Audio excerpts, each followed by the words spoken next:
So today's topic will be discussing about the prognosis. So this is one of the 10-mark question in the final year exams.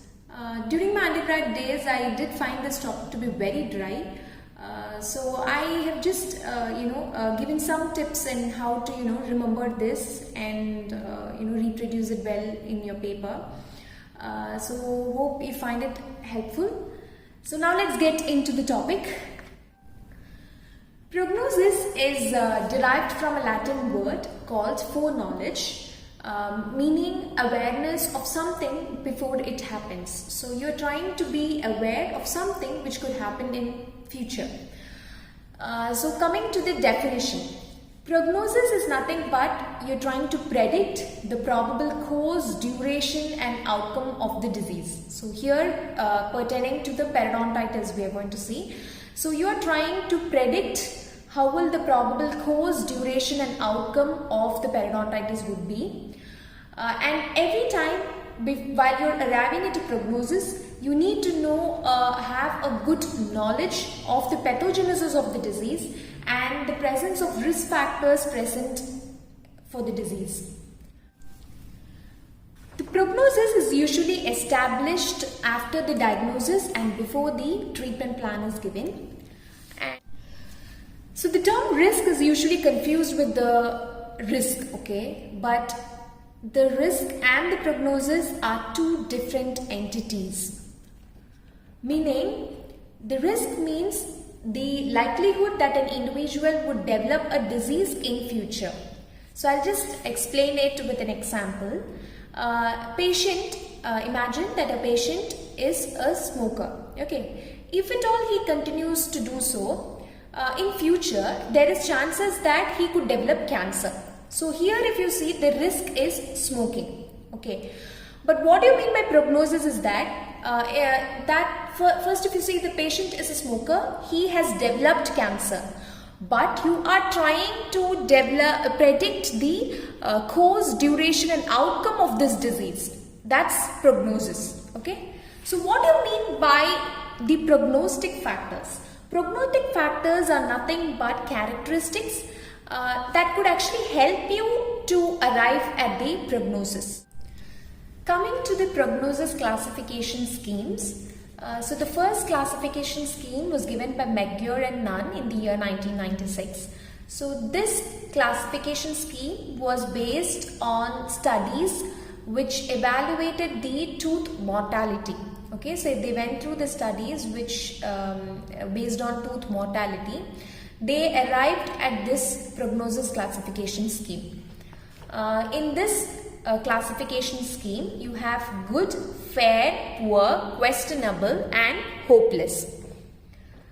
Before we go into what comes under each category, there are four things which you should keep in mind. One is the control of etiological factors, the periodontal support, furcation and the proper maintenance and good patient compliance.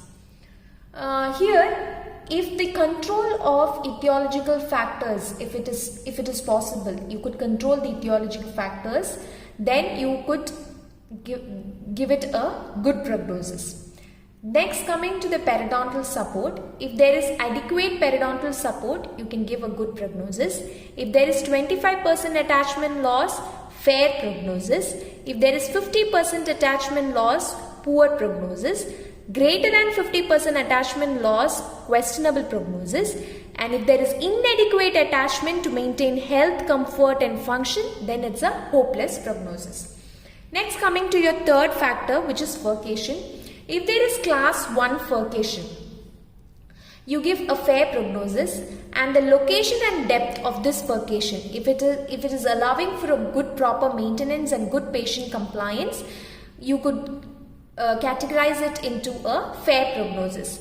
And if it is a class 2 furcation, you put it under poor prognosis. If at all the location and depth, the maintenance, allowed maintenance possible but difficult, okay, then you group it into poor prognosis. If at all there is class 2 furcation but location and depth is making the access difficult, you could put it into a questionable prognosis. And there is class 3 furcation, then it is a questionable prognosis. and that there are two more factors which is included in the questionable prognosis, which is greater than 2 plus mobility and the route proximity. If these are there, then you again put it into the questionable prognosis. So usually in this classification scheme, they felt that the good, fair and hopeless prognosis were given with a reasonable degree of accuracy. We could actually classify it properly. But when it comes to poor and questionable, it had a lot of categories and lot of factors which is influencing it.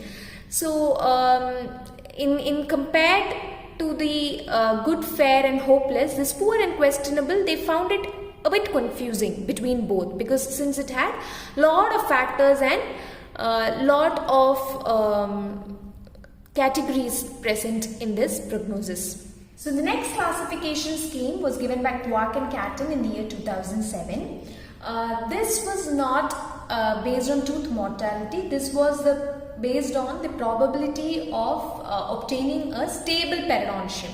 So depending on that, they gave this prognosis scheme, and in this basically they included the systemic factors also. Okay, and here they basically subdivided into favorable, questionable, unfavorable and hopeless. Here two things which you have to keep in mind before you see what will come under each category. One is comprehensive periodontal treatment and maintenance and the future periodontal breakdown. Okay. Here if it is a hopeless, meaning the tooth must be extracted. Okay. If the tooth must be extracted, you give it a hopeless prognosis. Now let's see what will come under favorable, questionable and unfavorable prognosis. First, I said you the comprehensive periodontal treatment and maintenance. If at all, if you give a comprehensive periodontal treatment and maintenance, if you could stabilize the periodontal status, then you give it a favorable prognosis, and if future periodontal breakdown is unlikely to occur, you give a favorable prognosis. In the questionable category, if the local and systemic factors influencing the periodontal status of the tooth may or may not be controllable. If at all, if controlled, then you can stabilize it with a comprehensive periodontal treatment and maintenance. If uncontrollable, future periodontal breakdown may occur. Unfavorable prognosis is if local and systemic factors influencing the periodontal status of the tooth is totally uncontrollable, and even if you do a good comprehensive periodontal treatment or maintenance, you cannot prevent future periodontal breakdown, then you put under the unfavorable category. In many cases, it is advisable to give a provisional prognosis till the phase 1 is completed. That is, your scaling and root planing phase is completed. It is better to give a provisional prognosis. Because this, by giving so a provisional prognosis, a tooth which is having a doubtful prognosis can tip into from an unfavorable to a favorable prognosis. And also, after your phase 1 therapy is completed, you can see how is the tissue response after your scaling, root planing and oral hygiene instructions. How is the tissue response, you can note it, and also the patient compliance to your treatment can also be evaluated. So it is better, in many cases it's better to give a provisional prognosis till you finish your phase 1 therapy, then go for the final prognosis. Thank you.